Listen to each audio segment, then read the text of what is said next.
Vamos entonces. Ya, entonces, ¿cuál es la morfología externa? Es la parte que está por fuera, luego vamos a ver por dentro.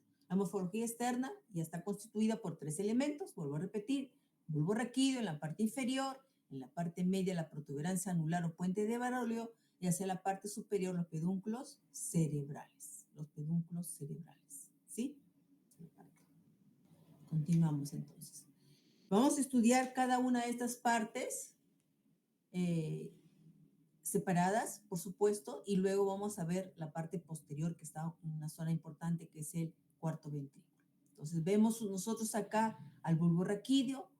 El bulbo raquídeo en realidad viene a ser continuación de la médula. Acá está la médula espinal, acá el límite entre la médula espinal y el bulbo raquídeo es esta zona acá que ustedes observan, que viene a ser la decusación piramidal, que viene a ser el entrecruzamiento de todos los fascículos que desciende, que son los fascículos motores, a este nivel, a nivel de lo que es, si estuviéramos con el esqueleto, estuviéramos entre lo que es el agujero magno y el hueso occipital. A ese nivel se produce la decusación piramidal.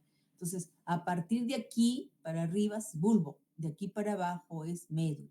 Entonces, lo que veamos en la médula, que es el surco medio anterior, acá va a continuar con el surco medio vulvar.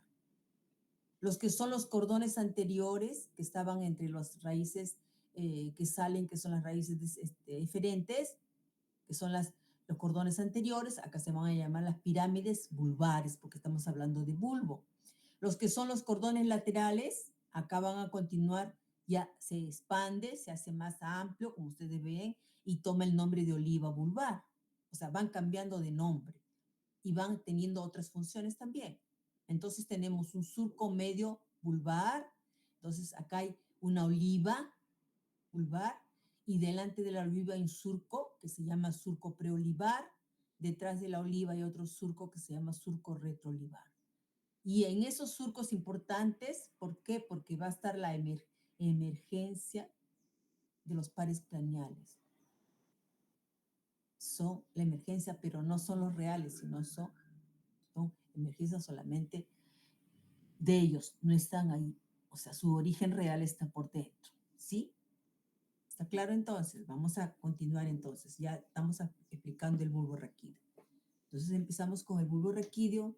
Su característica principal es la presencia de estas pirámides que estoy explicando, las pirámides vulvares, a los costados mucho más amplias y pequeñas las olivas vulvares, y de la parte más extrema es la decusación piramidal. ¿Qué es la decusación piramidal? Es el entrecruzamiento de la gran vía motora voluntaria que pasa desde la parte superior que vamos a explicar después. Aquí se produce la decusación piramidal. Y entonces acá, ¿qué aparecen? Los pares craneales. ¿Pero qué origen? Origen aparente, ese es el nombre. Origen aparente, no es el origen real de los pares craneales. Entonces, respecto a eso, vamos a ver que son 12 pares craneales, pero en el tallo cerebral solamente hay 10. Los otros 2 están arriba, en la zona del encéfalo, ¿sí? Entonces veamos, miren ustedes, respecto al bulbo. Este es el bulbo, ¿y qué lo está separando de la protuberancia? Este surco. ¿Cómo se llamará? Surco bulbo protuberencial. Se llama surco bulbo protuberencial, porque está entre el bulbo y la protuberancia.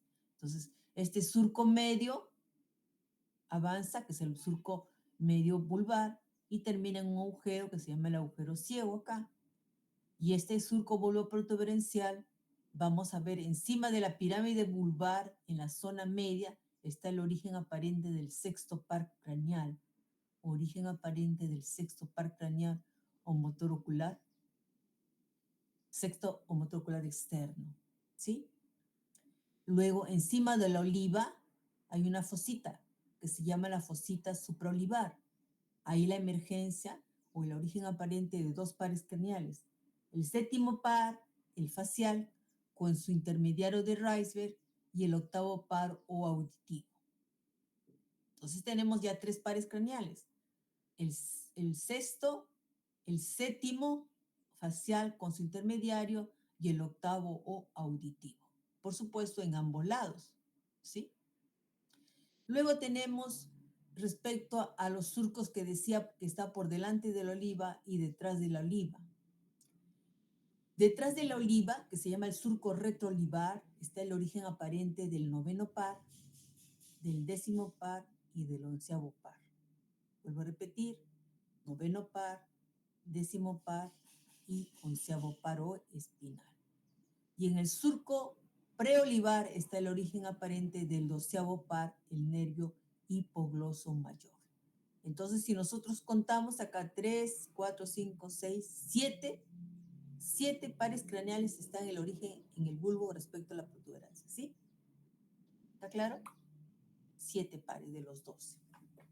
Doctora, disculpe la pregunta.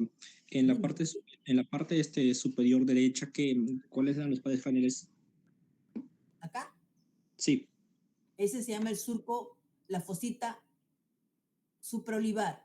Ahí emerge el 7º par, que es el facial, este más grueso, y su intermediario. Ese es un solo par craneal. Y este de acá, que es el 8º o auditivo. ¿Ya? ya, gracias, doctora. Ajá. Este es el 9, o glosofaringio, el 10º vago y el 11º espinal. Pregunten Doctora, como... disculpe, Sí, el sí. sexto par craneal, ¿de Este de acá. dónde se Se, originó? se origina pues en el surco por encima de la pirámide vulvar. ¿Dónde específicamente? En la parte medial de este, ¿no? La parte media. En el surco bulbo-protuberencial, por encima de la pirámide vulvar. Ah, ya, ¿Ya? listo, listo, doctora. Claro, la Gracias. pirámide vulvar, encima de la oliva. ¿Sí? Cada uno tiene su... Entonces, aquí vemos las pirámides vulvares, la decusación piramidal, la oliva vulvar, el surco. Seguimos. Entonces, arriba, ya lo que continúa, vamos a explicar todo lo que está por delante de los 3 componentes del tallo cerebral. Arriba, ¿cómo se llama? Se llama protuberancia anular o puente de Barovia. Entonces, aquí era un surco medio, pero aquí ya ya no es un surco, es una depresión, un canal nomás, o surco basilar. Acá es una fisura profunda, acá no. Entonces, ¿por qué se llama canal basilar? Porque sobre él descansa una irrigación que se llama el tronco basilar. Por eso toma el nombre de surco basilar. Las pirámides que eran acá, las pirámides vulvares, pasan a ser unas pirámides más grandes, pirámides protuberenciales. Pero estamos viendo que la protuberancia no es más ancha, del diámetro más ancho que un bulbo raquídeo. Entonces también vemos que en esta zona anterior, que son las pirámides protuberenciales, pirámides vulvares, todo eso, jóvenes, corresponde a la gran vía motora voluntaria o la vía piramidal. Por eso acá se produce la decusación piramidal. Entonces, acá la diferencia con el bulbo es que se puede visualizar de lado a lado estas fibras que la cruzan, ¿ve? Así, como si estuviera arrugadito acá. Esas fibras se llaman póntico-cerebelosas, porque esas fibras se van al cerebelo que está acá. Póntico-cerebelosa. Y hay algo importante aquí en la protuberancia. Entre lo que continúa la protuberancia y el cerebelo, está en esa zona, está la emergencia o el origen aparente del 5º par craneal, que es el trigémino. En el otro creo que se veía mejor, más grande o igual, vamos a ver. Igual, este es el 5º par o trigémino. Y está con su raíz sensitiva y su raíz motora, porque el trigémino es un nervio mixto. ¿Está claro? Entonces, ¿dónde se ubica, dónde se encuentra el origen aparente del 5º par? En la porción ventrolateral de la protuberancia anular. Ahí se ubica. En la porción ventrolateral de la protuberancia anular encontramos el origen aparente del 5º paro trigémino. Luego seguimos y ya estamos en los pedúnculos cerebrales, que pertenece de origen mesencefálico. Y vemos que son como 2 columnas verticales ya, separados por un gran orificio. El orificio que los separa, hay una zona como si fuera una coladera. Esta se llama espacio perforado posterior o espacio interpeduncular porque está entre los dos pedúnculos cerebrales. En ese espacio interpeduncular está el origen aparente del tercer par craneal. ¿Cómo se llama? Motor ocular común. Oculomotor creo que le llaman también.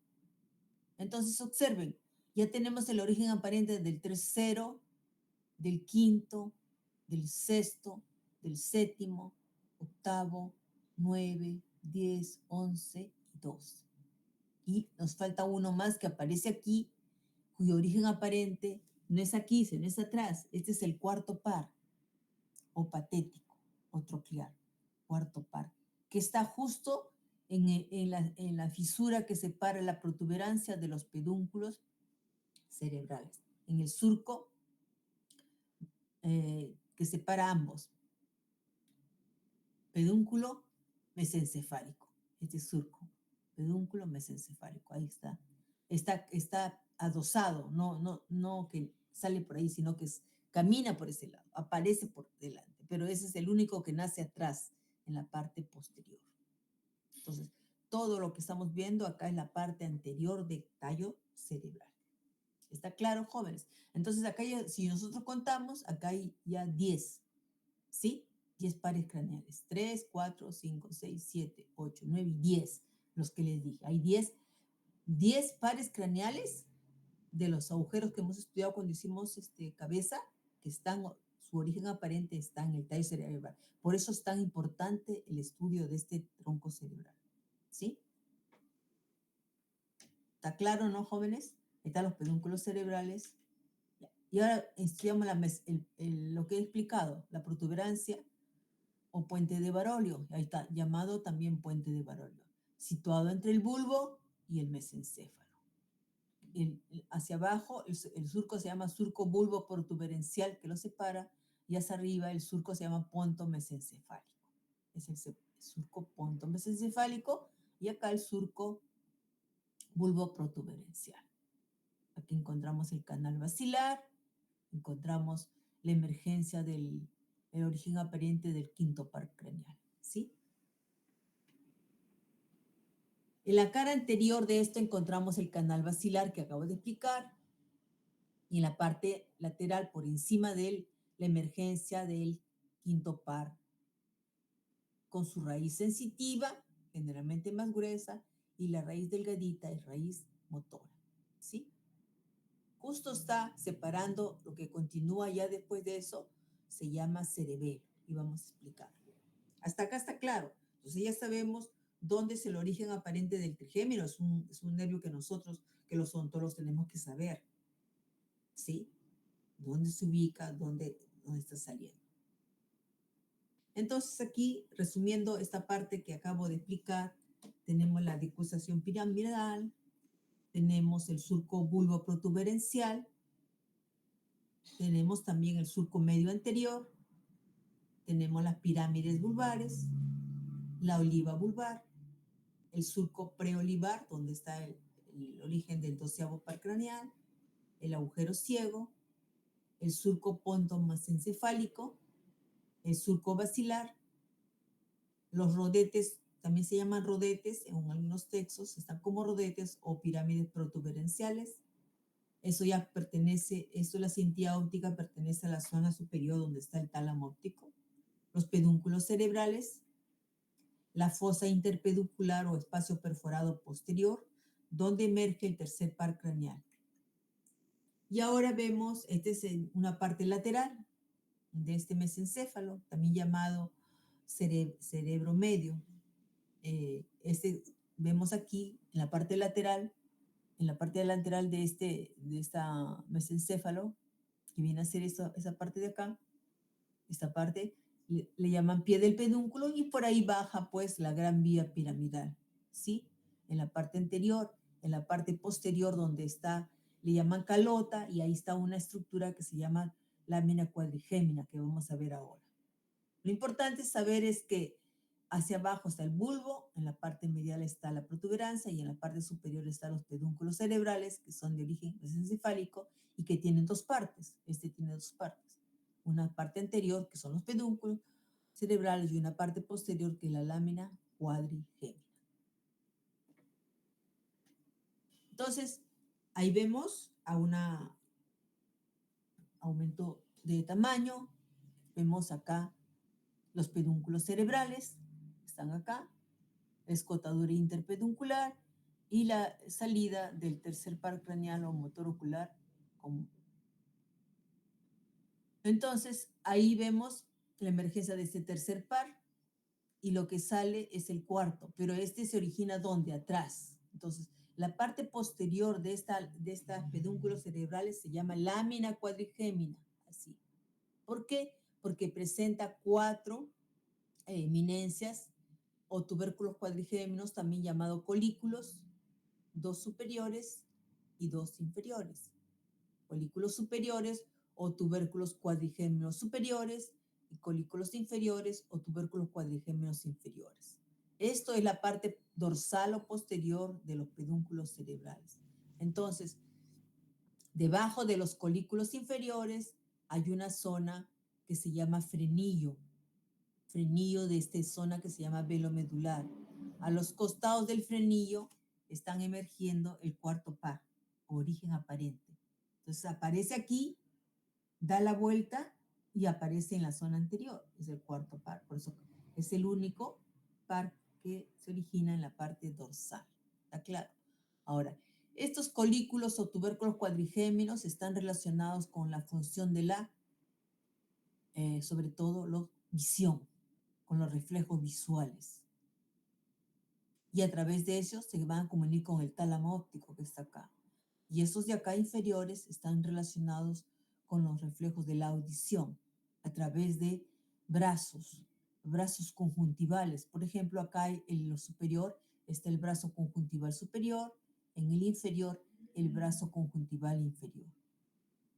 ¿Sí? Esto que ven acá ya no pertenece al tallo cerebral, sino pertenece al tálamo. Cuando hagan la clase que sigue, que es cerebelo y diencéfalo, una de los componentes de la zona del diencéfalo se llama el epitálamo.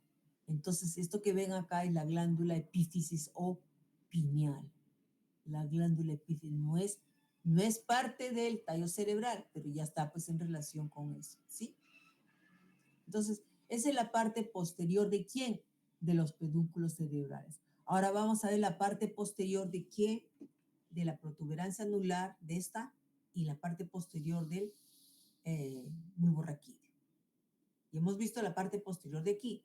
Ahora vemos la parte posterior de la protuberancia anular y del bulbo raquídeo. Bueno, aquí resumiendo, lo que tenemos mesencéfalo, protuberancia y bulbo.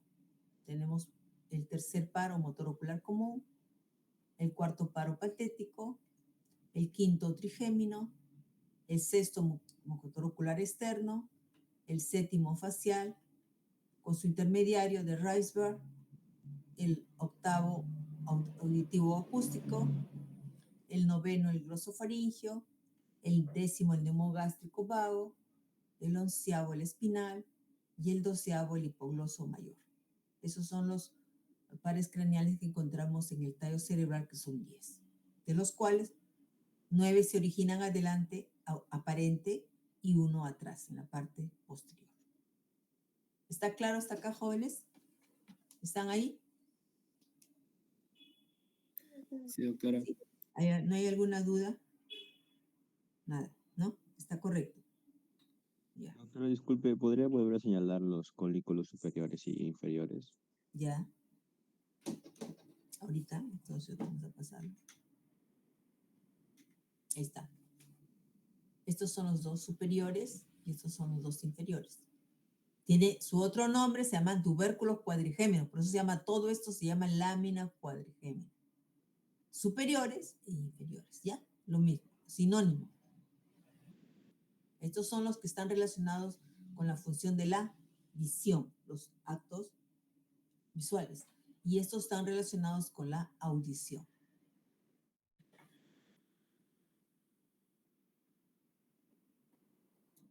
¿Está claro? Sí, doctora, muchas gracias. Ya. Ajá, seguimos entonces.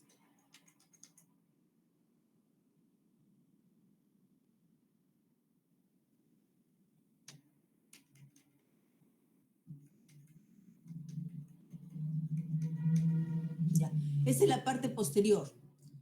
Ya hemos visto la parte posterior de quién, de los pedúnculos cerebrales, que es la lámina cuadrigémina. La parte posterior de quién, de la protuberancia y del bulbo raquídeo se llama esta estructura que se llama cuarto ventrículo. El cuarto ventrículo es un espacio donde va a llegar a depositarse el líquido cefalorraquídeo. Esto está abierto, por supuesto. Normalmente esto está cerrado.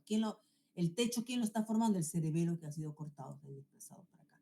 Entonces, esta estructura que es el tallo cerebral se relaciona con el cerebelo, porque el cerebelo le está haciendo un techo.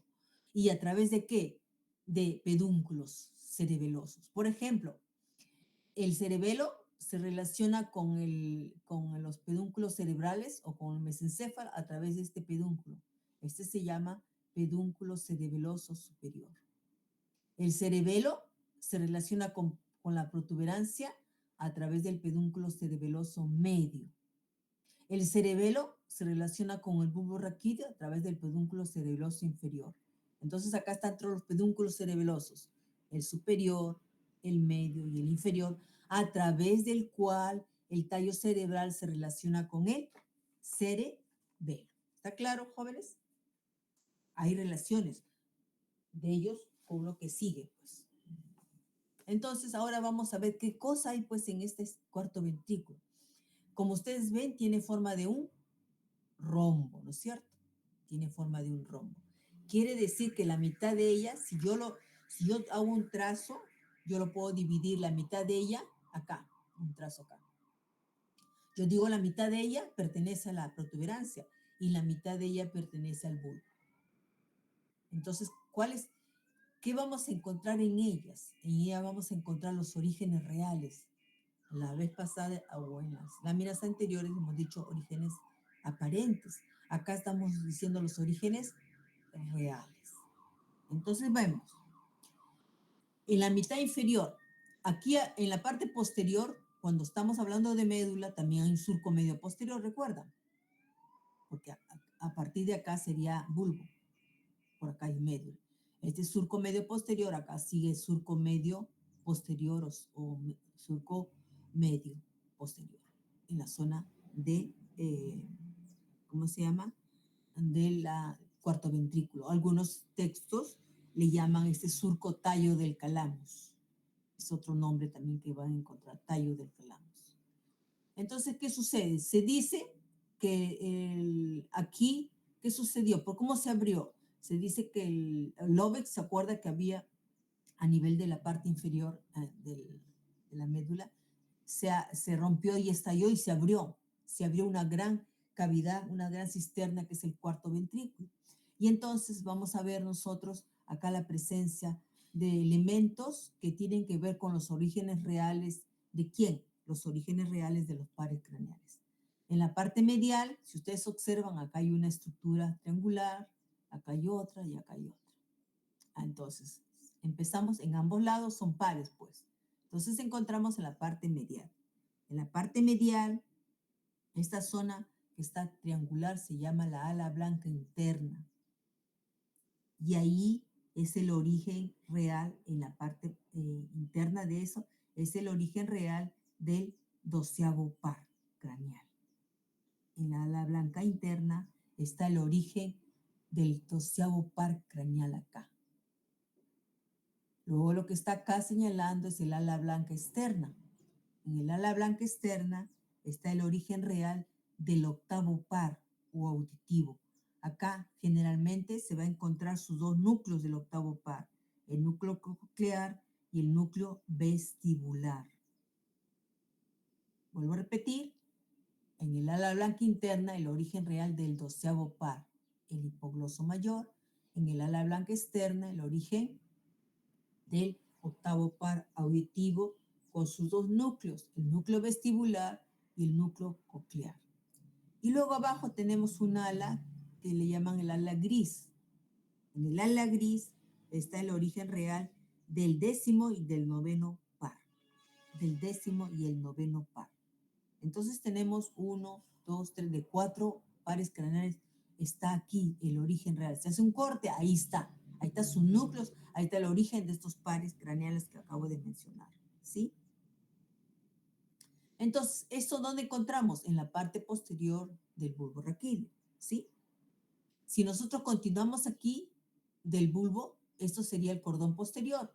Por este cordón posterior, recuerdan, los que estaban en la práctica, les dije que en esa zona posterior llegan a dos fascículos, que son los fascículos importantes de Golgi, de Burdas, que son los fascículos que llevan la sensibilidad epicrítica y discriminativa importante por esta zona. Entonces acá, en esta zona, vamos a ver nosotros que esos fascículos más adelante, que son los fascículos de Golgi, de Burdas, también se van a entrecruzar y van a pasar por acá y van a formar lo que se llama la decusación sensitiva.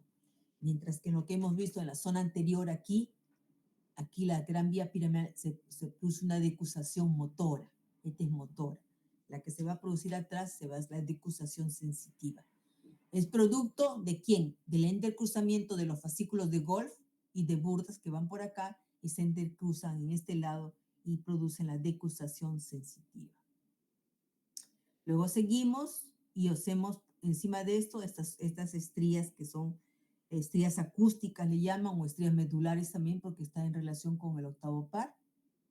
Y en la mitad superior, que corresponde no al bulbo, sino a la protuberancia, encontramos esta elevación muy grande que se llama la oliva, o se llama la eminencia teres. En esta eminencia teres está el origen real del sexto par craneal. El origen real del sexto par craneal. Y en esta zona que está más hendida, que se llama la fovea superior, en esa zona está el origen real del motor, del núcleo motor del trigémino. El núcleo motor del trigémino, ¿ya? Entonces, esos son los orígenes reales que podemos encontrar sin hacer ningún corte. Aquí solamente se ha retirado el encéfalo y se ha ubicado donde está. Luego vamos a ver cuando se haga cortes transversales. ¿Está claro, jóvenes? ¿Qué encontramos? Hay otros elementos más como el locus serial, pero yo solamente le quiero mostrar los más importantes porque son bastantes nombres en sistema nervioso. Entonces, no quiero yo confundirlos más, solamente de los más importantes que tienen que saberlo. Entonces, he mencionado eso. ¿Está claro? ¿Hay alguna? Entonces, observen que aquí, donde está emergiendo el par craneal cuarto, esta zona se llama frenillo. Este frenillo, esta zona de acá se llama válvula de Bussens o válvula medular, porque está tapando todo esto. Y encima está el cerebelo, ¿sí? A los costados del frenillo están originándose el cuarto par. Es decir, es origen aparente, ¿no es cierto? Lo que hemos mencionado de acá son orígenes reales. ¿Está claro, jóvenes? Entonces, ¿cuántos orígenes reales hay? 1 acá, 2, 3, 4 y 5, ¿sí? Y el origen real del núcleo motor del trigémino, porque el trigémino es un nervio mixto. En la fovea superior está el núcleo motor del trigémino. ¿Todo claro, jóvenes? En algunos textos, el pedúnculo inferior, este pedúnculo cerebeloso inferior, le llaman cuerpo restriforme también. Es otro nombre. Pero son pedúnculos cerebeloso superior, medio, inferior. Siempre el que si más se nota, siempre es el medio, que es el más desarrollado, que relaciona con el cerebelo. Entonces, en un corte sagital ya de medio, ahí vemos al cuarto. Este es el cuarto ventrículo que estamos estudiando en la parte, en esta vez, es el cuarto ventrículo. Y ahí podemos observar, ustedes miren, este es el mesencéfalo, el pedúnculo cerebral, este es la lámina cuadrigema, este es espacio, es el acueducto de Silvio. Aquí este es el tálamo que se ha unido con el otro y forma un espacio que se llama tercer ventrículo. Entonces, del tercer ventrículo al cuarto ventrículo pasa el líquido cefalorraquídeo a través del acueducto. ¿Cómo se llama esto? Acueducto de Silvio. Los raquídeos se originan acá, en el ventrículo lateral, cuarto ventrículo, y estos que ven acá son los plexos coroideos. Los plexos coroideos son los que van a originar, ¿quién? Al líquido cefalorraquídeo. Una vez que llega el líquido cefalorraquídeo aquí al cuarto ventrículo, ¿cómo va a pasar a la médula? A través de agujeros. A través de agujeros. Va a pasar ¿cómo se llama? Al espacio subarachnoideo, ¿recuerda? Que está en la médula espinal, ¿recuerdan? Hay un espacio debajo del aracnoides. Entonces, ¿cómo va a pasar? A través de los agujeros. ¿Qué agujeros? Hay dos agujeros. De los agujeros laterales, que se llaman agujeros de Luschka, y un agujero medial, que es el agujero de Magendie. A través de esos agujeros, este líquido que se ha formado desde el cerebro va a pasar a la médula, a los espacios aranoideos o espacios subaranoideos. ¿Está claro? De esa manera se traslada el líquido cefalorraquídeo a la médula espinal. Entonces aquí de otro libro, porque hay que buscar de varios para que puedan ustedes seguir captando. ¿Ven? Acá ya están todos los nombres que acabo de mencionar. Ahí está la glándula pineal, los colículos superiores, los colículos inferiores, el frenillo. Ahí está el fonículo teres, o también le llaman eminencia teres, las estrías medulares, el trígono, el ala blanca interna le llaman trígono del hipogloso, el ala gris trígono del vago, etc. ¿Sí? Entonces es de otro texto. Entonces en la cara posterior de este que se llama el cuarto ventrículo está el surco medio dorsal, que es este de acá, el surco paramediano le llaman alguno. Lo importante aquí es estos dos fascículos, el fascículo de Golf o de Gracilis y el fascículo de Burgas o Cuneatus. Estos dos fascículos que más adelante, cuando se entrecruzan, van a constituir, ¿qué cosa? La gran vía sensitiva, llamada también la gran vía sensitiva, se llama lemnisco medio. La gran vía sensitiva se llama lemnisco medio, así como la gran vía motora se llama vía piramidal, esta se llama la gran vía sensitiva, se llama lemnisco medio.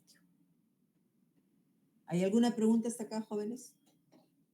Aquí es de un preparado del anfiteatro que hace muchos años, como les digo, la mayoría de los que yo muestro son preparados que se ha trabajado muchos años y lamentablemente en estos tiempos no se consigue, bueno, por aspectos burocráticos y administrativos, más que nada.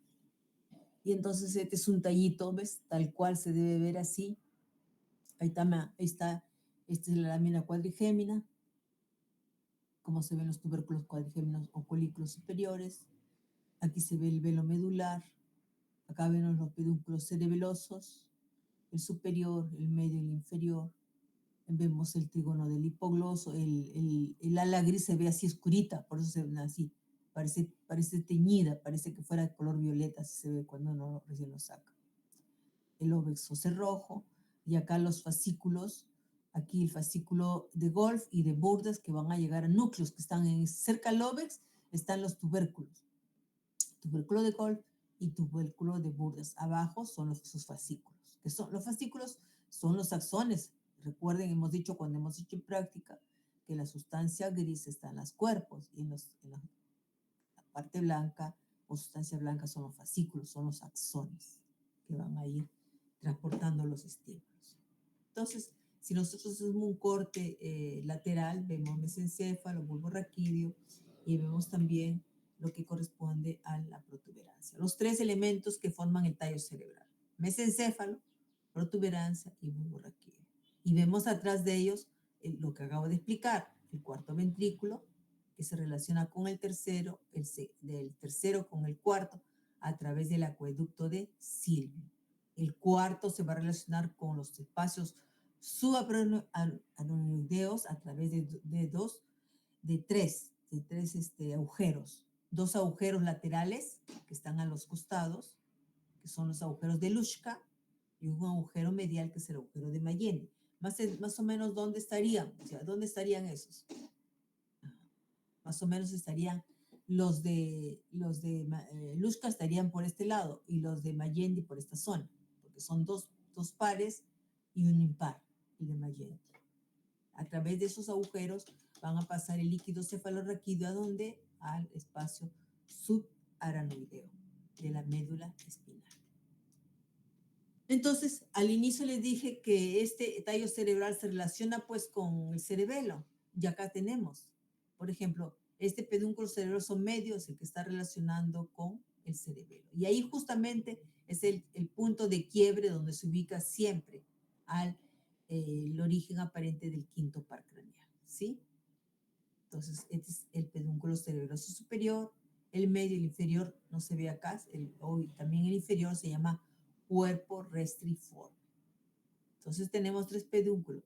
Cerebeloso superior lo relaciona al cerebelo con los pedúnculos cerebrales.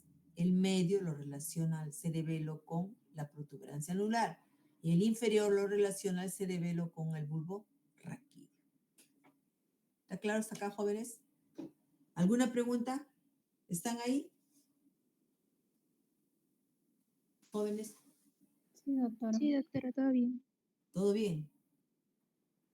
Por favor, si no saben, tienen que preguntar porque va a venir preguntas en el examen. ¿Eh? Bien. Entonces, cuando han hecho también médula, me imagino que el profesor habrá hecho sistematización. ¿Qué quiere decir? De algunas fibras, como les dije en la práctica de mi grupo, que no voy a hacer de todos porque hay una cantidad de núcleos, tanto en la zona del bulbo raquídeo como en la zona del tálamo, sino de los más importantes, que son los que ustedes tienen que saber sí o sí. Entonces, dentro del tallo cerebral, que es el que estamos hablando, que es pedúnculo, protuberancia y bulbo, hay sustancia gris, y en esa sustancia gris pues están las neuronas, y esas neuronas pertenecen a qué núcleos? A núcleos propios del tronco encefálico, y hay también núcleos de los nervios craneales, porque estamos viendo que hay nervios craneales ahí. Hay 10 nervios craneales, y hay también núcleos propios del tronco encefálico, ¿sí? Entonces, entre los núcleos propios del tronco encefálico, yo he señalado en celeste cuáles vamos a explicar, que son los núcleos de Golgi y de Burdach, que he explicado desde que estaba haciendo médula, los tubérculos cuadrigémenos, en este caso superior e inferior, que acabo de explicarles, la sustancia negra de Locunegui y el núcleo rojo y la sustancia reticular. Entonces, empezamos ¿con quién? Con el núcleo de Golgi y de Burdach. Recuerden que cuando han hecho ustedes médula espinal, se les ha explicado en la parte dorsal. ¿Quién está? Estos dos fascículos, ¿no es cierto? Hemos explicado. Me imagino también que el profesor le habrán explicado, y si no, yo les estoy explicando, pues. Por eso me preguntan si no. Si no les he explicado, ahorita en teoría les estoy explicando. ¿Qué son esos núcleos de Golgi y de Burdach? Esos núcleos pertenecen van a llegar a él los fascículos que vienen de la parte posterior de la médula, ¿sí? Entonces, por ejemplo, aquí no se ve en eso, pero vamos a ver más adelante. Pero, ¿qué se ve acá? Los tubérculos. Los cuadrigémenos, acabamos de ver, ¿no es cierto? Que están en los colículos superiores. Ya, entonces aquí están los núcleos de los tubérculos cuadrigémenos superiores que transportan la función de la visión. Y si fuera un corte, esto es cuando está arriba, cuando está en la parte superior, a ver, acá, en la parte superior, a ver acá, vamos a ver para que puedan comprender. Aquí, cuando se hace el corte aquí, está respecto a la visión y acá la audición, ¿sí? Entonces, pero si nosotros lo trasladamos adelante, ¿quién está ahí? Esa zona, el tercer par craneal. Por eso que se dice que ahí va a estar el origen real también cuando se hacen los cortes. Acá ya lo que estoy mostrando hace un momento ya son los cortes. Esto es un corte. ¿Dónde se ha cortado? Se ha cortado aquí, más o menos, a esta altura. Un corte transversal. Al hacer el corte transversal, ¿qué cosa veo yo? Vamos a ver algunos núcleos que estoy mencionando acá. Por ejemplo, ¿cuál estoy viendo? Como está a la altura de los colículos superiores, entonces yo voy a ver el núcleo del tercer par. Si estuviera a la altura de los inferiores, voy a ver el núcleo del cuarto par. ¿Ya? Voy a ver este tubérculo cuadrigémeno superior. También se va a ver cuando se hace al nivel de mesencéfalo, vamos a ver adelante el tercer par craneal, pues. porque la fosa interpeduncular estaba naciendo, entonces acá está su núcleo, ¿ves? Atrás. Vamos a ver también la parte anterior, lo que corresponde a al pie del pedúnculo, corresponde a la gran vía piramidal o vía motor. Detrás de eso vamos a ver a la sustancia negra y el núcleo rojo. Los dos elementos, estos son que tienen que ver con movimientos extrapiramidales, mientras que este de acá, el de adelante, tiene que ver con movimientos voluntarios. Estos son involuntarios. Porque es extrapiramidales porque están detrás de la pirámide, pero son movimientos involuntarios y acá son movimientos voluntarios. ¿Esto es corte de quién? De mesencéfalo, que pertenecen a quién? Al tallo cerebral. Entonces, observen ustedes aquí en la sustancia negra, empezamos acá con la sustancia negra. La sustancia negra, que es parte de este núcleo que está ubicado, ¿dónde?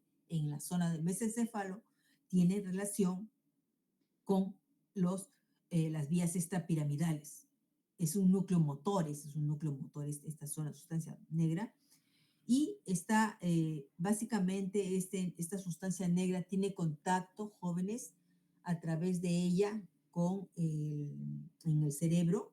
En el cerebro tenemos un núcleo que se llama putamen. La sustancia negra se conecta con el putamen a través de un neurotransmisor. ¿Y qué neurotransmisor es ese? Es el neuro llamado la dopamina.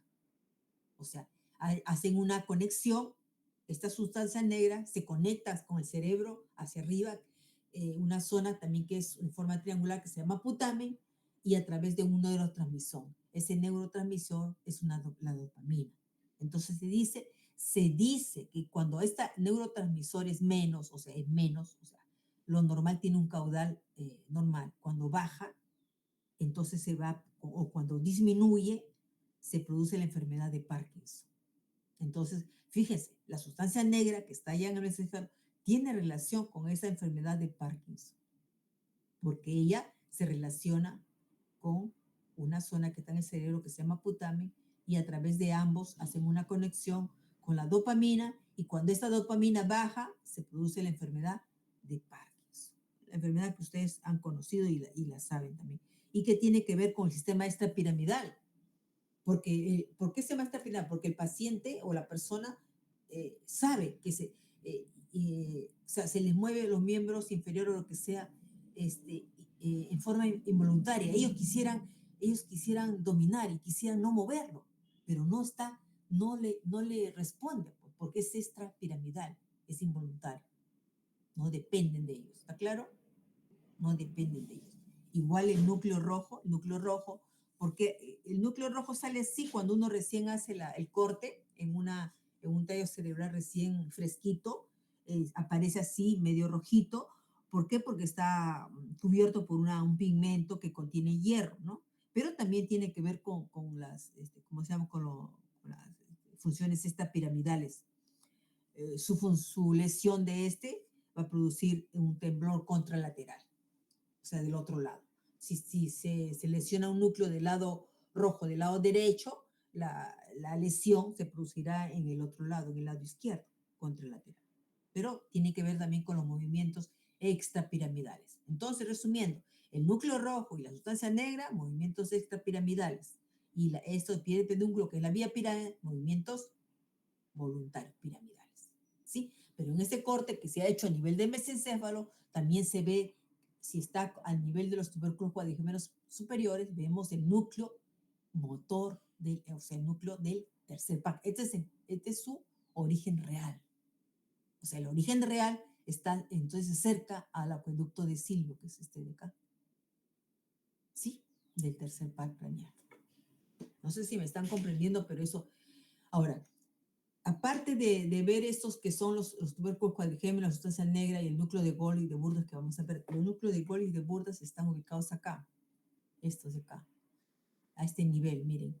Esta es la parte posterior de la médula, acá son los fascículos de Golgi y fascículos de Burdas. Llegan acá a estos tubérculos. En esta parte están los tubérculos de ¿quién? Los tubérculos de Golgi y tubérculos de Burdas. Estos tubérculos de Golgi o tubérculos de Burdas, he hablado hasta cansadamente en la práctica, son los que llevan la sensibilidad propioceptiva consciente, sensibilidad vibratoria y discrimina tanto epicrítico especial. Esos dos fascículos, cuando se van a cruzar, van a dar lugar a la decusación sensitiva. Y cuando decusan, ya no se llaman fascículos de Golos de Burdas, cambian de nombre, se llaman leminisco medio o cinta de rey. ¿Ya? Esos son los fascículos de Golf y de Burdas. Entonces son importantísimos estos fascículos porque ellos van a formar parte de la gran vía sensitiva. Una vía distinta, una vía epicrítica, porque vamos a ver, hay una clasificación, jóvenes, no sé si la el profesor, pero el sistema nervioso es un sistema muy complejo. Hay una clasificación más antigua, una clasificación desde el punto de vista antiguo que dice hay dos tipos de sensibilidad, la sensibilidad más antigua desde el punto de vista filogenético, la protopática y la sensibilidad epicrítica, que es la que estoy ahorita mencionando. Entonces, la protopática o la sensibilidad más antigua, esa es aquella sensibilidad vaga, esa sensibilidad general, esa sensibilidad que tú puedes,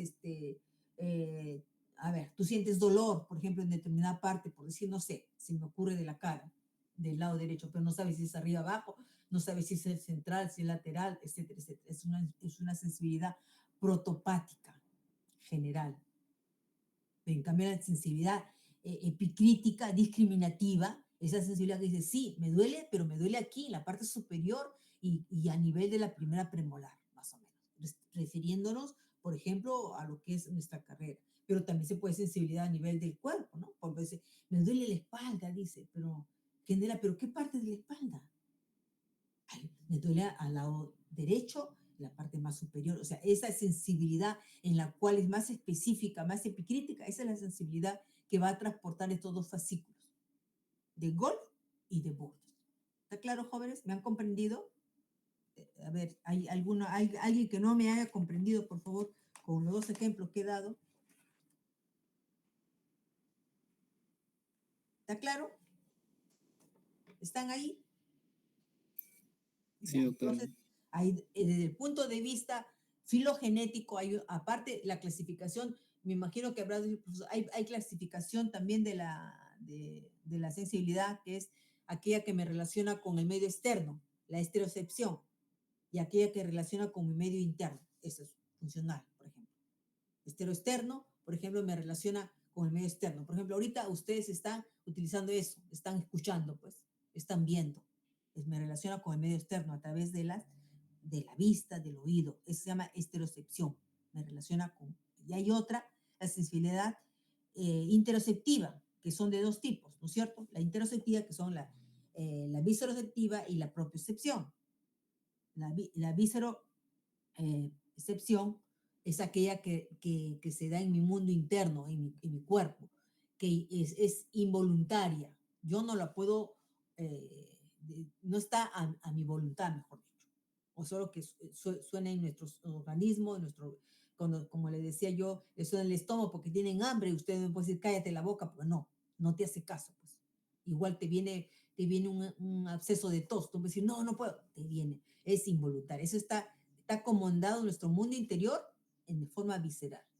No la podemos nosotros, digamos, dominar o a voluntad nuestra.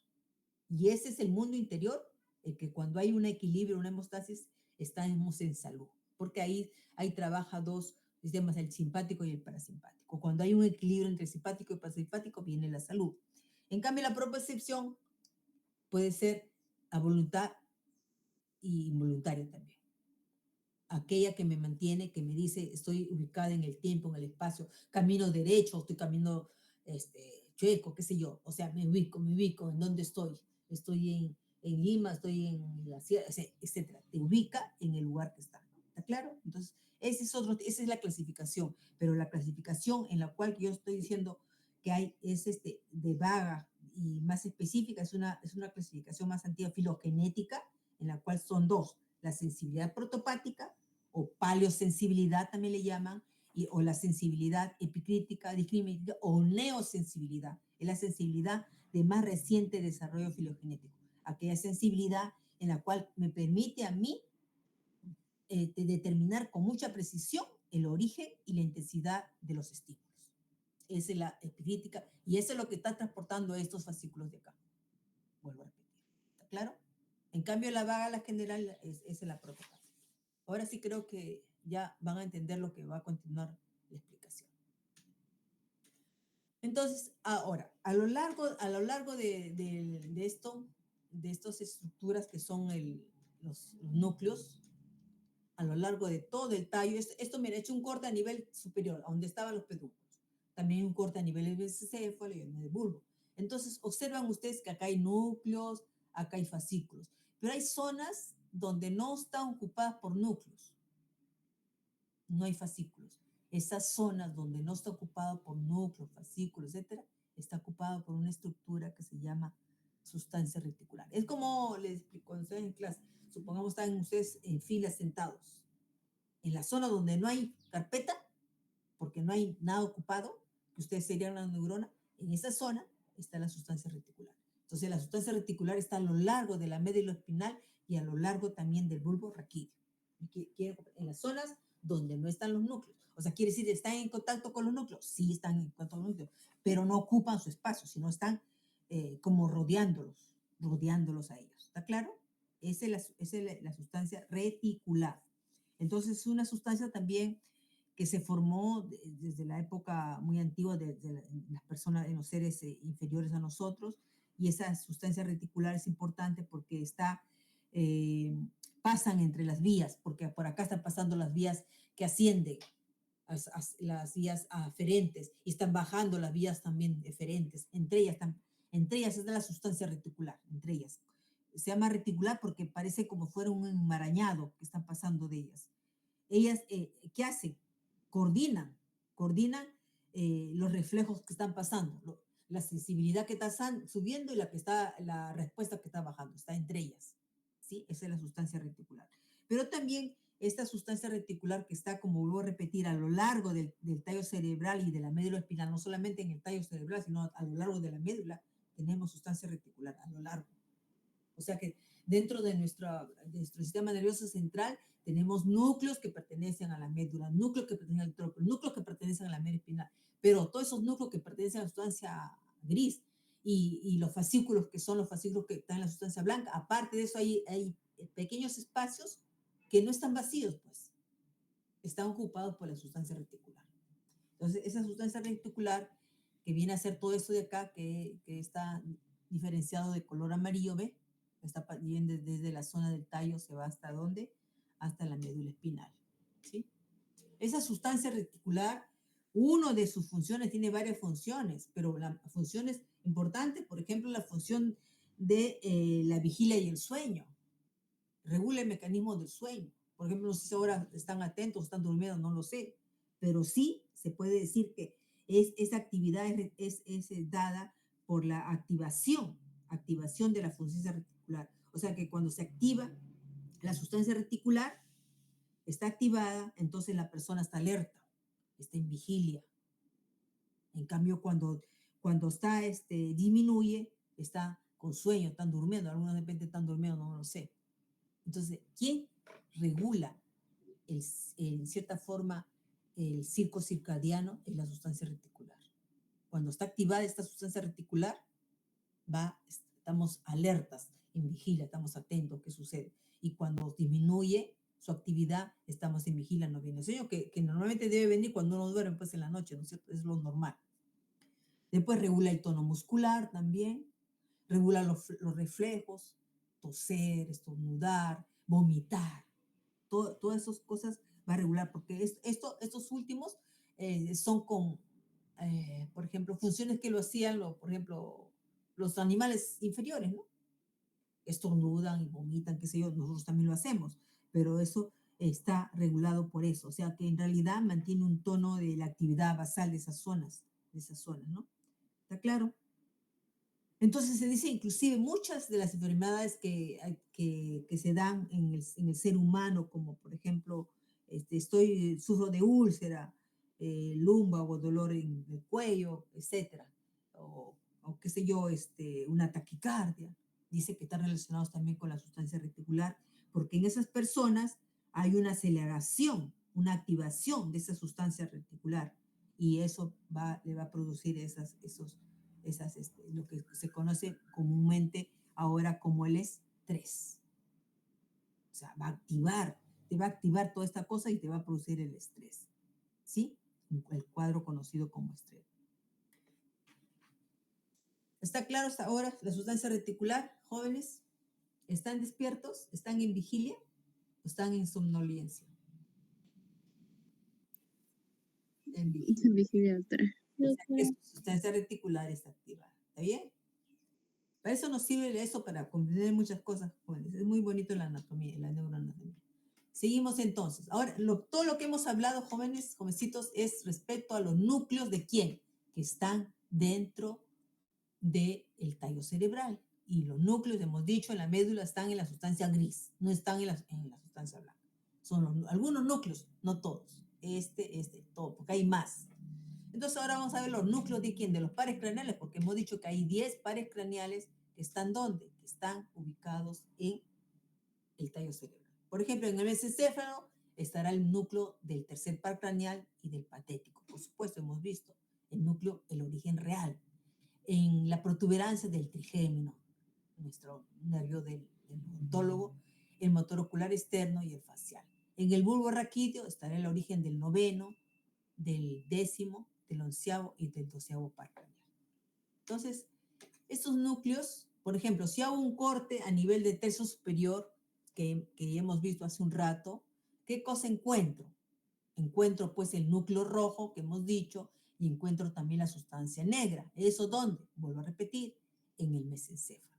Y delante, ¿qué voy a encontrar? El pie del pedúnculo o la vía piramidal. ¿Y por qué está bien hendido esto, doctora? Porque ahí recuerden que entre los dos pedúnculos está el espacio interpeduncular. Este sería el espacio interpeduncular. Y entonces, si está a nivel del colículo del tercio superior, entonces encontraré el origen real de quién? Del tercer par craneal. ¿Ve? Si estuviera a nivel del colículo inferior, no encontraría el núcleo del tercero, sino del cuarto. ¿Sí? Entonces, eso es lógico porque ya estamos explicando. Y esto que encontramos acá, el heminisco medio, viene a ser la gran vía sensitiva, que se produjo ya porque ya se produjo el intercruzamiento del fascículo de Golgi y de Burdes, y arriba ya no se llama ya Golgi y Burdes, se llama el heminisco medio o gran vía sensitiva. Entonces, la gran vía motora es esta de acá, y esta es la gran vía sensitiva.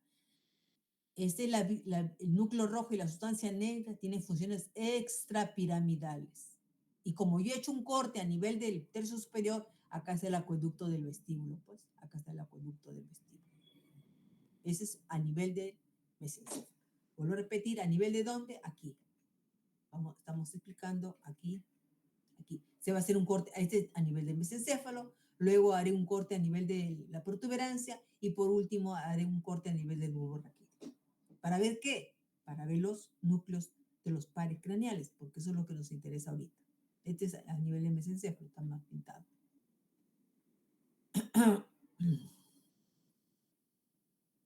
Este es el tercio superior. Ahora ese es el mismo, pintado más. Está el núcleo rojo, la sustancia negra y el pedúnculo cerebral. Este es un corte a nivel de la protuberancia anular, en el tercio inferior.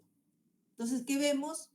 A canal basilar. Recuerdan que externamente dijimos, hay unas fibras que pasan de lado a lado, que son las fibras póntico-cerebelosa, y como por ahí, por la parte anterior bajaba, la gran vía por acá baja, a saber, ¿dónde está?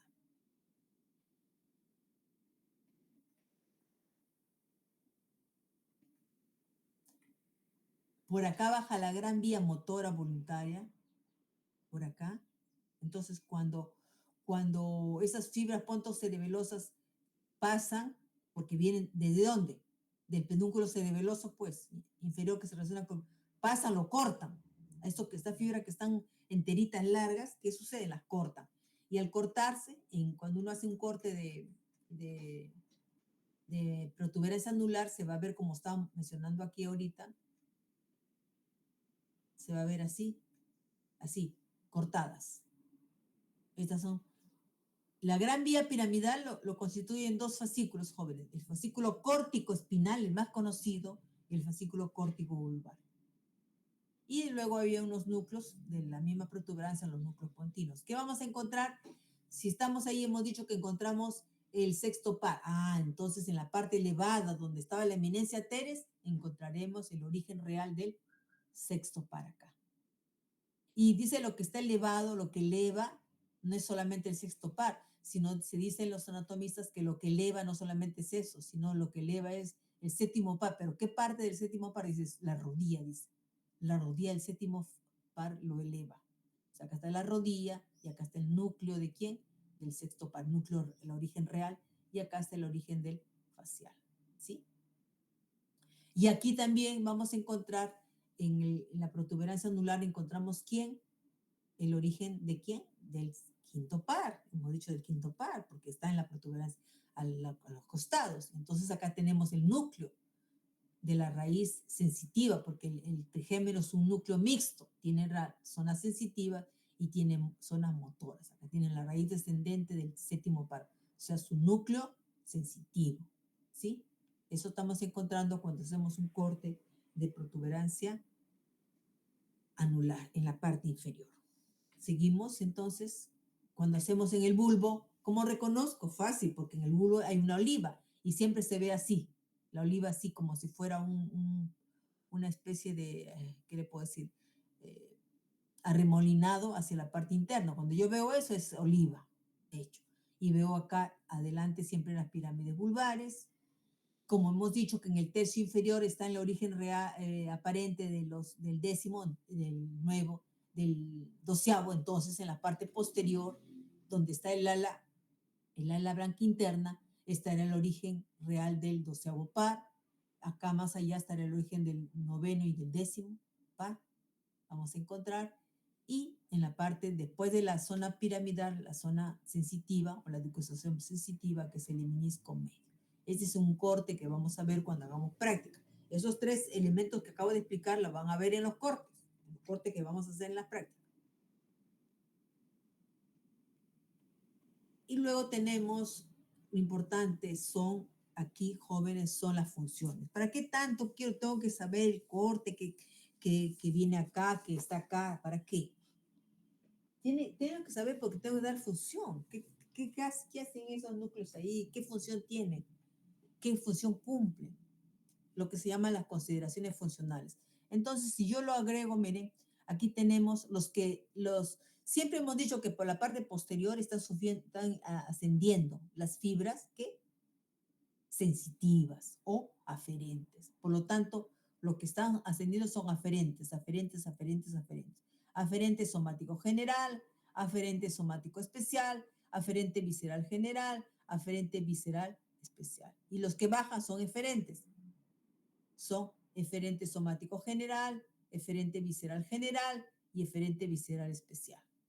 Entonces, los aferentes, vamos a ver que cumplió. Nos interesa a nivel del tallo nomás, no a nivel de la médula, sino a nivel del tallo cerebral. ¿Sí? Entonces, miren, aferente somático general. Acá está pintado, entonces será eso. Aquí que está representado en el tallo cerebral por el trigémino, miren. El trigémino tiene su núcleo sensitivo principal en la protuberancia, tiene un núcleo también en el mesencéfalo, núcleo mesencefálico del trigémino, y tiene también un núcleo en la médula espinal, en el tracto espinal del trigémino. Entonces, observen ustedes, ahí quién está, en esos aferentes somáticos generales, que está representado en el tallo cerebral por el trigémino, ¿qué cosa van a conducir? ¿Qué tipo de función? Van a conducir las terminaciones sensitivas generales de dolor y temperatura, de tacto y presión, de propiocepción, de vibración. Todo eso van a conducir los aferentes somáticos generales. ¿Sí? Que en este caso está representado en el tallo cerebral por las raíces sensitivas del trigémino. Los aferentes somáticos especiales que son estas rayas, miren. Esos aferentes somáticos especiales, aquí en el tallo cerebral va a estar representado solamente por el octavo par, porque los especiales son dos, el, el- el óptico, la visión, y el auditivo. En el caso sería aquí el octavo par, que es el que tiene sus dos núcleos, coclear y vestibular, ¿ves? Este de acá, el octavo par, lleva aferente somático especial. O sea, ¿qué hace? Nos relaciona con el medio ambiente. Es lo que le decía la estereocepción, ¿no? Ahorita eh, nos permite ver, pero eso está en la zona superior, y aquí nos está permitiendo, a ustedes les está permitiendo escuchar lo que yo hablo a través de esta función aferente somático especial que está ubicado ¿dónde? Estaba en el octavo par, en el auditivo. Acá están sus dos núcleos, coclear y vestibular. Luego tenemos el aferente visceral general. El aferente visceral general ya van a cumplir función, por ejemplo, ¿qué cosa va a hacer eso? Ya cada uno tenemos que saber qué hace esto. Este, por ejemplo, nos va a dar, nos va a decir, por ejemplo, que nos duele algo, una parte de nuestro cuerpo. Nos dice, por ejemplo, que ahorita ya tenemos hambre. O por decir que ya hemos comido demasiado, ya. Dice, ya tu estómago está lleno. O sea, todo eso, toda esa sensación te va a transportar el aferente visceral general. ¿Y dónde está pues ese aferente visceral general? Está ubicado, como veo, aquí en esta zona que se llama la porción del núcleo del tracto solitario. Y esa porción del tracto solitario lo forman tres nervios, tres pares craneales. El tracto solitario, que es todo esto de acá, que estoy señalando, lo forman tres pares craneales. ¿Quién lo forma? Lo forma el séptimo par, lo forma el noveno par y el décimo par. Y ese es el que lleva las sensaciones que acabo de mencionar. Hay más, pues, aferente visceral general. ¿Quién lo forma? El tracto solitario, y el tracto solitario está formado por el séptimo, el noveno y el décimo par. Y el aferente visceral especial, ya no general, porque eso es general. Me duele una parte ya no sé, del hígado, de esto, pero especial es aquel que me permite tener algunas funciones específicas.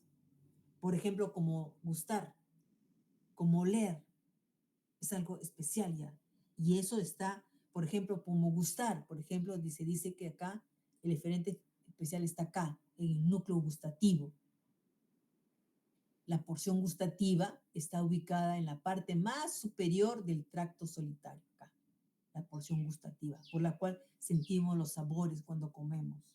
Ese sería un ejemplo de aferente visceral especial. Estamos comiendo un ceviche, no sé, pues un pollo a la brasa y sentimos un gusto rico. ¿Dónde se siente?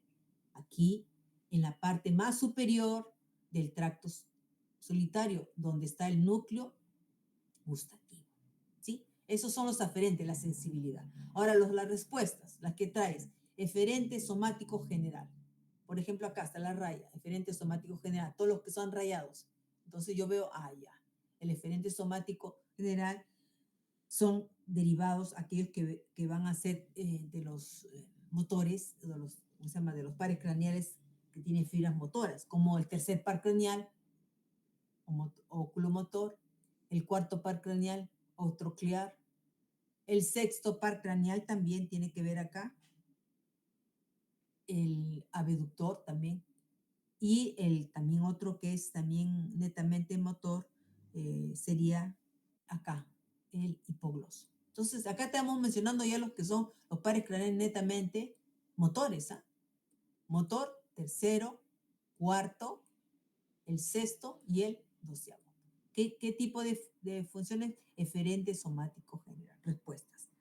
Los eferentes viscerales generales, que son estas de acá, ya están relacionados con núcleos accesorios de estos. Son núcleos accesorios de lo que acabo de mencionar. Por ejemplo, el núcleo accesorio del oculomotor es un eferente visceral general. El núcleo en el séptimo par, el núcleo salival, superior y el núcleo salival inferior. También es un eferente visceral general. Y así. Y por último, lo que nos interesa acá, el eferente visceral especial. El eferente visceral especial tiene que ver con las funciones que tienen que ver a los músculos de la cabeza derivados de los arcos branquiales. Por ejemplo, el núcleo motor del trigémino. ¿Dónde está el núcleo motor del trigémino? Acá. El núcleo motor del trigémino, que aparentemente hemos dicho está ubicado, su origen aparente en la fovea superior, aquí haciendo el corte, lo ubicamos aquí. Y ese núcleo motor del trigémino, ¿qué cosa hace? Va a inervar a los músculos de la masticación, que ya sabemos. El núcleo motor del facial, ¿a dónde va a ir? A los músculos de la expresión facial, que ya hemos estudiado. Y el núcleo ambiguo, que es este de acá, ¿dónde está el núcleo ambiguo? Acá. El núcleo ambiguo es un núcleo que va a ir a los músculos del paladar, de la faringe, de la laringe también, y está formado por 3 pares craneales, el 9, el 10 y el 11º par craneal. Entonces, esas son las funciones que tenemos que saber de estos. ¿Nos interesa saber del núcleo motor del trigémino? Por supuesto, tenemos que saber que ese núcleo motor del trigémino su función es activar los músculos de la masticación, que ya sabemos cuáles son, ¿sí? Entonces, aquí eso está en su néter y lo van a refrescar en su néter. Aquí estos son los sensitivos, estos son los motores, pero hay sensitivos y motores. Por ejemplo, este es mixto, el trigémino. La rama sensitiva, la rama motora. Igual es el facial, la rama sensitiva, la rama motora. Y hay algunos netamente sensitivos, como el auditivo, es netamente sensitivo, no es mixto, ¿sí? Y otros son netamente motores, como el espinal, por ejemplo, como el hipogloso. Entonces, aquí, por ejemplo, están los componentes del gusto que les estaba explicando, que nos interesa, y está ¿dónde? El núcleo gustativo. ¿Dónde está el núcleo gustativo? Hemos dicho, ese núcleo gustativo está ¿dónde? En la parte más superior de ¿quién? Del tracto solitario. Ahí está el núcleo gustativo. Entonces, este es el tracto solitario. Hemos dicho que está formado por el 7. A ver, el 7, ¿cuál es aquí? Es este de acá, pues, este de acá. Saliendo acá. Está el 7, también por el 9 y también por el 10, que es este de acá. Los 3 están contribuyendo a este núcleo del tracto solitario. Este tracto solitario, en la parte más superior, está el núcleo gustativo, que es el que nos permite sentir los sabores. Y el otro, el núcleo ambiguo, que acabamos de mencionar, que está formado por el 9, que es este de acá, el 10 y el 11. Están formando el núcleo ambiguo, que tiene que ver con el paladar, la laringe, la faringe, etc. ¿Sí? Entonces, acá están los núcleos motores, que son los eferentes viscerales especiales. El motor del trigémino, el motor del facial y el núcleo ambiguo, que acabo de explicar. Y bueno, ya ustedes saben, les he dicho, que algunos son netamente sensitivos. Por ejemplo, netamente sensitivo, el nervio óptico, el nervio auditivo. Los demás son mixtos, el trigémino, el facial, el glosofaringio, el vago. Netamente motor, el tercero, el sexto, el 11º y el 10º. Eso sí, ya lo tienen que saber. Y ahora vemos las vías ascendentes y descendentes. Esto me imagino que han tratado cuando han hecho médula, no lo sé, pero de todas maneras me interesa que lo sepan sí o sí, cómo se produce la sensibilidad del tacto y presión, el dolor y temperatura, y cómo es la respuesta de la gran vía piramidal. Y nuevamente tocando nuevamente lo que es, ¿cómo se llama? La vía sensitiva, sobre todo el de Golf y de Burdas. ¿Por qué? Porque es importante, es epicrítica. Es esa vía que tiene, jóvenes, que tiene que estar relacionado, sobre todo con la sensibilidad que tenemos a nivel de las extremidades superiores e inferiores. En el caso de nosotros, con los dedos pues, de las manos, son los que trabajamos nosotros. Nosotros trabajamos con el brazo superior y nosotros tiene que tener una sensibilidad para realizar las cirugías, para, como les decía yo en la práctica, cuando ustedes están haciendo una perforación para poder, una curación. Tienen que tener esa sensibilidad discriminativa, epicrítica, de saber que la turbina no la van a pasar hasta el fondo y ya la petrolearon, ya malograron el diente. Esa sensibilidad es la que tienen que saber que está llevado a través del fascículo de Wolf y de Burdas. Entonces empezamos con esas, vamos a, no todos, porque hay bastantes, pues. Wolf y Burdas, la espinotalámica anterior, lateral, etc. Vamos a ver las más importantes, ¿ya, jóvenes? Entonces, en las ascendentes he mencionado acá las que voy a explicar de Wolf y de Burdas. El menisco medio, ¿qué cosa es el menisco medio? Viene a ser, pues, la gran vía sensitiva, que es la continuación de Wolf y de Burdas. El espínico talámico anterior y el espínico talámico lateral, que son las vías de ascendentes, o sea, sensitivas. Entonces, la decusación sensitiva, estamos hablando desde el inicio, que se produce por la decusación que se da a nivel de los fascículos de Wolf y de Burdas, que sucede así. Descienden, van de la parte posterior, decusan y se van hacia la parte anterior. Esa es la decusación sensitiva.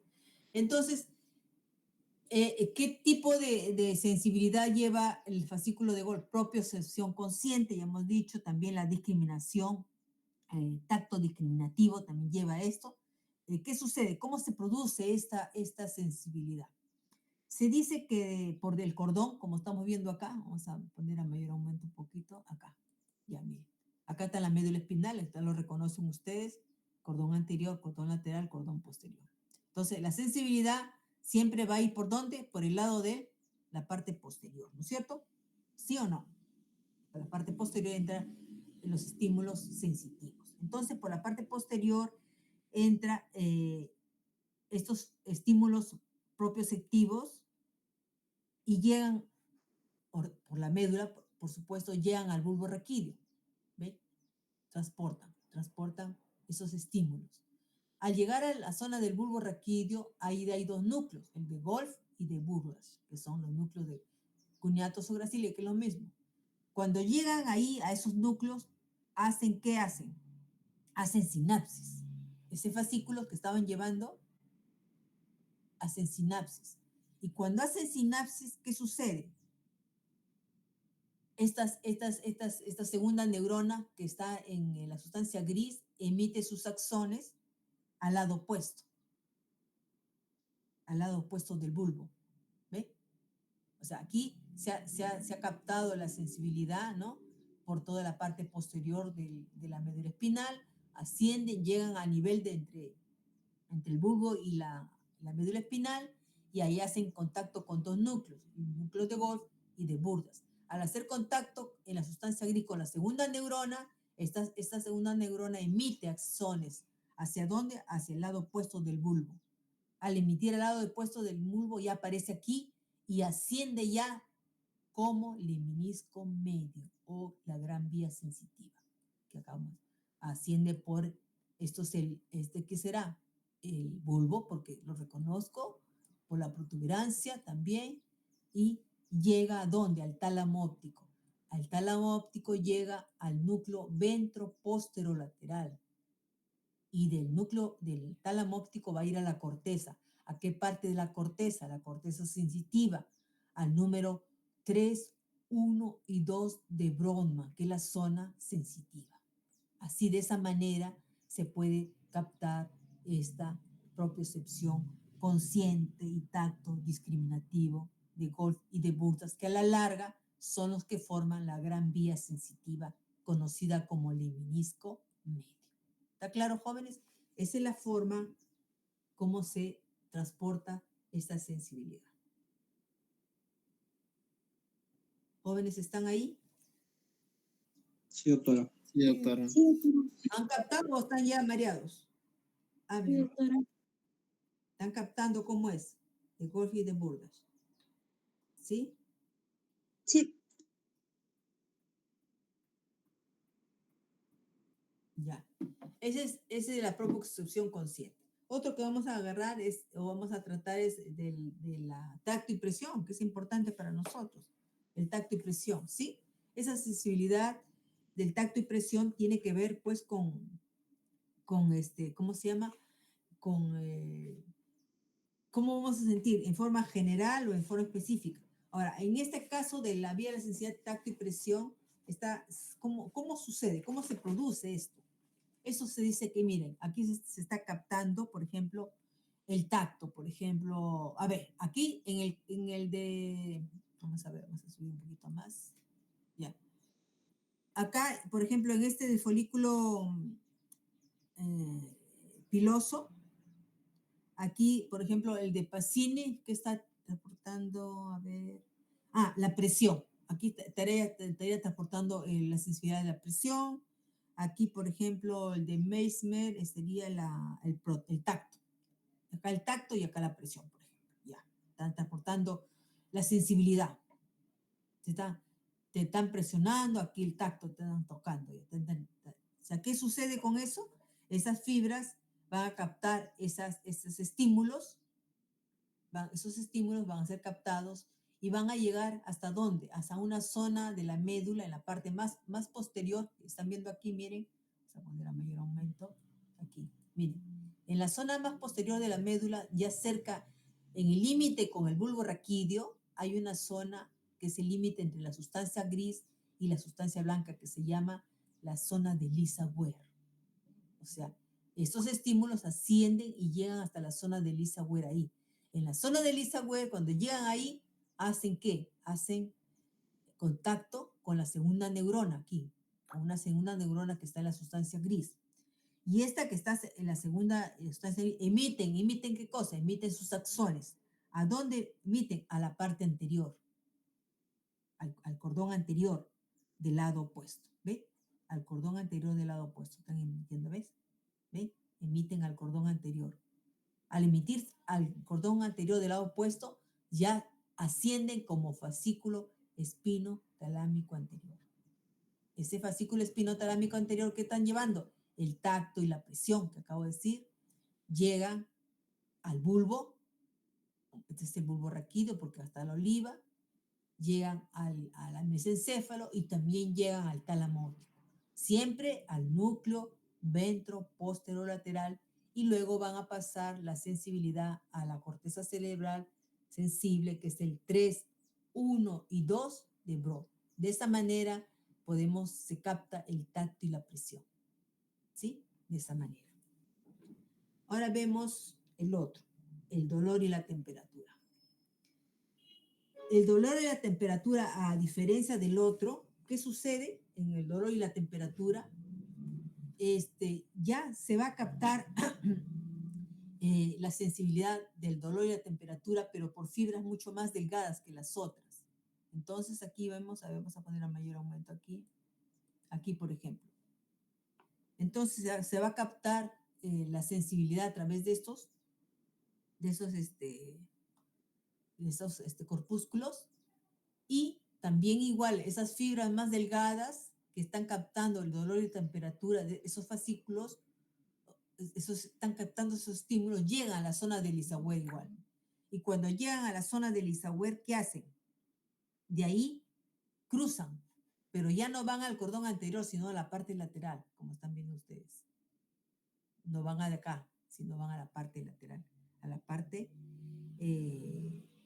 opuesta. ¿Sí? A la parte lateral del cordón opuesto. Y ya ascienden como espinotalámico lateral. ¿Sí? Pasan por el bulbo raquídeo, por lo conozco porque acá está la oliva, pasa por el mesencéfalo y también llega al núcleo ventro-posterolateral del tálamo y luego a la corteza. 3, 1 y 2 de Broad. De esa manera se va a transportar el dolor y la temperatura. ¿Qué fascículo? Espinotalámico lateral. Mientras que el espinotalámico anterior, que hemos explicado antes, traslada el tacto y la presión. Acabamos de explicar hace un momento el tacto y presión anterior, y el lateral es dolor y temperatura. Entonces, eso es respecto a la sensibilidad. Ahora, respecto a las respuestas motoras, hay varios, pero vamos a explicar solamente la más importante, que es la córtico-espinal, o la gran vía piramidal que he hablado desde el inicio, la gran vía piramidal. ¿qué sucede con la gran vía piramidal? En esta gran vía piramidal sucede algo, lo que no pasa en los otros, porque es córtico espinal. Intervienen acá neuronas gigantes, llamadas neuronas de Betz. ¿Y por qué son gigantes? Porque sus axones dice que pueden llegar a medir 1 metro. Jóvenes, hasta 1 metro pueden llegar a medir sus axones. Se originan en la corteza y bajan hasta la médula espinal. Entonces, ¿qué sucede? Aquí se van a captar, pues, desde la corteza cerebral. Vamos a ver dónde está la otra gráfica. Ya, acá. Esta es la gran vía piramidal. Es el cruce. El cruce que se da en la zona anterior de la gran vía piramidal. Esa es la decusación motora. La decusación motora. ¿Sí? La decusación motora. Atrás de la educación sensitiva. Entonces, esta es la gran vía piramidal que estoy explicando. Entonces, ¿qué sucede aquí? Vamos a explicar a mayor aumento acá. Miren. Desde la corteza motora viene la respuesta, ¿no? O sea, por decir, no sé, te empujaron o te pincharon con algo. Entonces, tú reaccionas. Inmediatamente, ¿qué vas a hacer? No sé si es en la mano o en el brazo. Tú tratas de retirar. Entonces, esa respuesta viene desde la zona de la corteza. Entonces, la corteza motora va a responder. Los estímulos de respuesta van a pasar por acá. Pasan en el hemisferio cerebral jóvenes, hay una zona de sustancia blanca también. La sustancia blanca, que vamos a estudiar cuando hagamos hemisferio cerebral, pasan por esta zona que se llama el heminisco medio. Por esa zona pasa una zona que se llama la cápsula interna. Pasa por una zona llamada cápsula interna. La cápsula interna es parte de la sustancia blanca del cerebro. Esto es en otras palabras. Entonces, pasa esa respuesta por la cápsula interna, ingresan al mesencéfalo, al pie del pedúnculo, ingresan a la protuberancia, a la zona basilar por delante, siempre está por delante de la zona de la vía piramidal, ingresan al bulbo, en las pirámides vulvares, siempre por delante, y cuando llegan, ¿a dónde? En el tercio inferior del tallo cerebral, cerca a la médula espinal, el 90% de estas fibras se van a ir ¿a dónde? Se van a ir hacia la parte lado opuesto, hacia atrás. Ahí se produce la decusación, se van atrás. De ambos lados, por supuesto, se van hacia atrás y decusan. Al decusar, cuando se decusan, dice que eso hace que arriba se forman los núcleos de los pares craneales y de los núcleos de los tallos de toda la zona que está en la parte posterior. Se decusa. Y entonces al decusar ya baja, ¿por dónde? Por la zona lateral, en la parte lateral, ya va a la parte lateral, y bajan como fascículo córtico espinal lateral. Córtico espinal, trayendo las respuestas. Esa es la gran vía piramidal. Por eso se explica que cuando se produce una lesión a este nivel, o sea, si supongamos es en el lado derecho, la lesión se va a sentir en el lado izquierdo y al revés.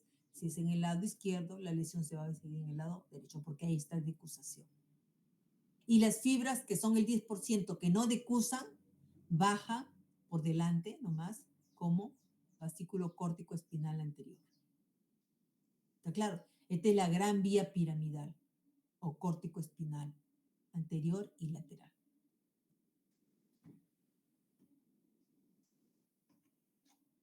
Entonces, aquí mesencéfalo, protuberancia y acá va a bajar la gran vía piramidal. Ahí va a bajar. Todo esto es la gran vía piramidal, desde acá, adelante, pie del pedúnculo, protuberancia y pirámide vulvares. Aquí se produce la decusación. Se cruza. Esta de acá pasa para atrás y la otra pasa para atrás. ¿Sí? ¿Están entendiendo? O sea, por eso que cuando hay una lesión a este nivel, ya lo de abajo, las lesiones se ven en el lado opuesto, no en el lado que es. ¿Sí? Así se produce la decusación. Desciende y aquí ya cruza hacia el otro lado, al lado contralateral. ¿Sí? Y por eso se llama la decusación piramidal. Es una decusación motora. Ojo, motora. La otra que hemos dicho de la decusación sensitiva. Entonces, hasta acá, jóvenes, es la clase. No sé si hay preguntas. ¿Han comprendido? A ver, ya, parar. Doctora, tengo una duda. A ver, dígame. A ver, Sobre lo que vendría a ser el corticoespinal, usted dijo que solo el 10% no decusaba, ¿verdad? sí, no decusa acá, vamos a ver acá. Este no decusa y baja por la parte anterior. Esta de acá. Ve, esta de acá. No decusa. Y esa que no decusa, dice que esta está relacionada con la parte más terminal de nuestro, con respecto a la parte lumbar y, ¿cómo se llama? Y coxígea casi, generalmente. Este fascículo que no decusa está relacionado, dice, con las lesiones que puedan producirse a nivel lumbar bajo o en la zona coxígea. No sé si eso es lo que quieres saber. Sí, sí. Ah. Muchas gracias, doctora. Ajá, eso es lo que quieres saber. No sé si hay más otra pregunta, jóvenes. ¿Está claro? Se han quedado mudos. Están mudos. Doctora, una consulta. A ver, dime. El espinotalámico lateral, ¿eso se podía ver en las muestras? Los fascículos no, por los fascículos, estos fascículos anteriores son fascículos que pasan dentro del, ¿cómo se llama? Dentro de del mesencéfalo o del bulbo, todo. Eso estamos explicando cómo se produce. Lo que van a ver en los cortes son lo que acabo de explicar. Esto de acá, a ver, vamos a ver, eso sí van a ver. A ver. Ah, ya, listo. Por ejemplo, en protuberancia vas a ver esto. Esto es la vía piramidal, corticoespinal, ¿ves? Así lo vas a ver, como si fueran islotes. Esa es la gran vía piramidal. ¿Ya? En los cortes. Ya, doctora, gracias. Ajá. ¿Qué otra pregunta, jóvenes? Disculpe, doctora, para el pasito del teórico va a venir 2 teorías. La de Un ratito voy a ¿qué correspondería? detener la presentación. ¿Ya? ¿Quién me está preguntando? Yo, Daisy. Ya, Daisy, dime. Sí, Ya, quisiera saber si en el pasito teórico de la próxima semana van a venir las 2 teorías o las 4 teorías que hemos visto. no, primero vamos a hacer, a ver, hemos hecho, el doctor hizo médula, ¿no es cierto? Sí. Y yo estoy haciendo bulbo de 2 teorías. Y la segunda es cerebelo y hemisferios. O sea no recuerdo ahorita tengo. Pero creo que faltaba una en la última, porque el último pasito de teoría